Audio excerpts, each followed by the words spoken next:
Bapak Ibu peserta workshop PJBL daring. Selamat berjumpa dengan saya, Harjito. Saya adalah staf pengajar di jurusan Kimia UNES. Pada tutorial kali ini saya akan menyampaikan serangkaian tutorial pembuatan alat evaluasi sampai pada analisis.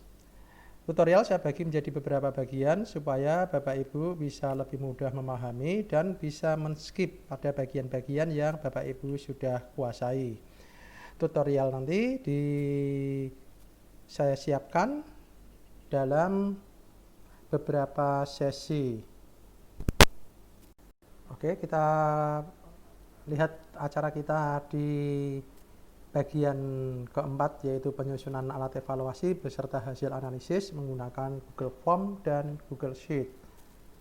Jadi nanti bagian pertama Bapak Ibu akan mendapatkan tutorial bagaimana membuat kuis,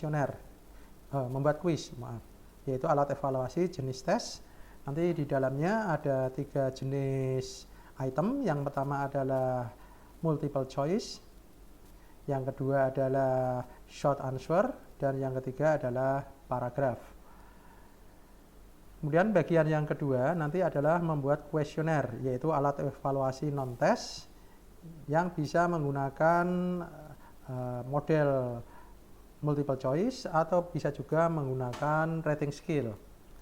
Kemudian yang ketiga nanti adalah membuat lembar penilaian, yaitu alat evaluasi non-tes juga. Dan yang ketiga adalah bagaimana menganalisis hasil.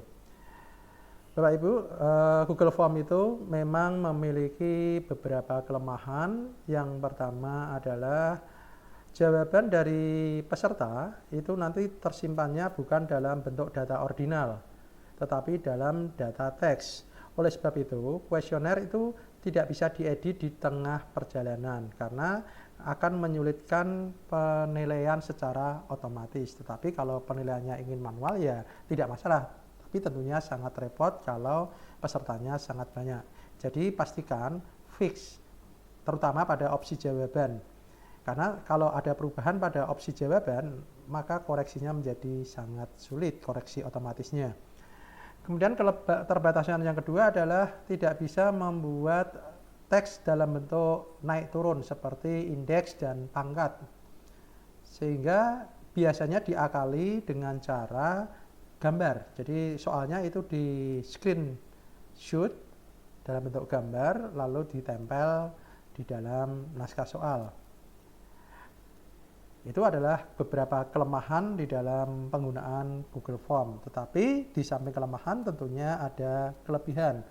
Kelebihan yang pertama, Google Form itu gratis.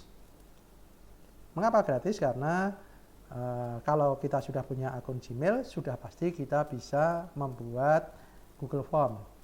Kelebihan yang kedua adalah mudah diakses. Bisa menggunakan handphone, bisa menggunakan tablet, bisa menggunakan browser. Yang penting ada koneksi internet. Yang ketiga, simple, mudah pembuatannya. Oke, nanti ada beberapa bagian tutorial yang bisa Bapak Ibu ikuti. Yang pertama adalah membuat alat evaluasi jenis quiz atau tes. Nanti Bapak Ibu ikuti tutorialnya. Kemudian susun sebuah alat evaluasi tes dengan model campuran, yaitu ada multiple choice, ada jawaban pendek, ada uraian. Bapak Ibu bisa menggunakan instrumen sungguhan atau mungkin hanya latihan saja. Tapi akan lebih baik kalau instrumen sungguhan sehingga bisa langsung diimplementasikan. Lalu kalau sudah, Bapak Ibu nanti akan memiliki 2 tautan, yaitu tautan pertama adalah tautan dari form. Tautan dari form itu nanti adalah tautan yang harus dibagikan pada peserta didik. Nanti Bapak Ibu bisa tautan itu disalin, nanti mengisi form yang saya bagikan di bagian ini, nanti di paste. Kemudian berikutnya jawaban dari responden atau siswa atau mahasiswa nanti akan terkirim masuk pada bagian respon. Nah, responnya nanti bisa Bapak Ibu klik tautannya untuk bisa di paste di bagian Google Form yang ada di sini. Sehingga dengan demikian nanti kita bisa saling memeriksa pekerjaan satu sama lain. Nanti akan ada semacam grup kecil yang saya kelompokkan, di mana setiap satu grup punya kewajiban untuk saling memeriksa pekerjaan dari teman satu kelompok yang kita kenal dengan istilah peer review. Nah, langkah berikutnya nanti Bapak Ibu membuat alat evaluasi yang berikutnya, jenis kuesioner, yaitu alat evaluasi non-test. Nanti langkah-langkahnya juga sama, ikuti video, lalu tautan disalin, mengisi Google Form yang mengisikan tautan tersebut, dan lalu bisa saling mengoreksi. Kemudian yang ketiga, membuat alat evaluasi, juga sama langkahnya. Jadi Bapak Ibu bisa melanjutkan pekerjaan berikutnya tadi. Dan yang bagian terakhir adalah bagaimana menyusun analisis hasil pengukuran.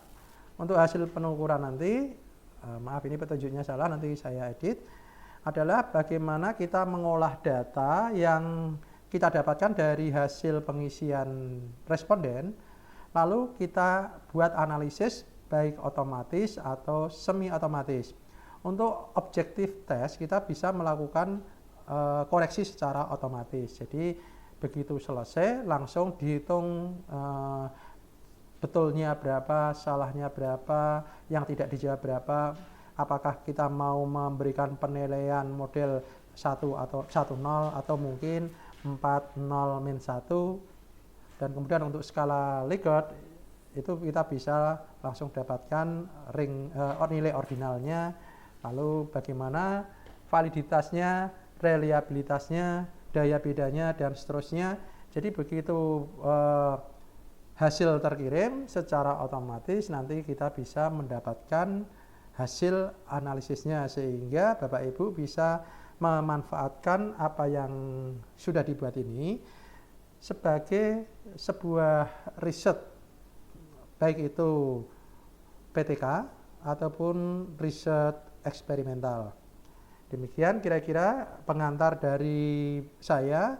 Mudah-mudahan Bapak Ibu semuanya nanti bisa mengikuti dengan lancar, tidak ada masalah. Tetapi andai pun ada masalah, nanti Bapak Ibu bisa komunikasikan, diskusikan di dalam forum yang nanti akan saya buat untuk diskusi secara khusus dari masing-masing tahapan, sehingga masing-masing trade itu hanya mengulas satu topik tertentu. Demikian tutorial maksudnya pengantar dari saya, mudah-mudahan bisa bermanfaat untuk kita semua. Terima kasih.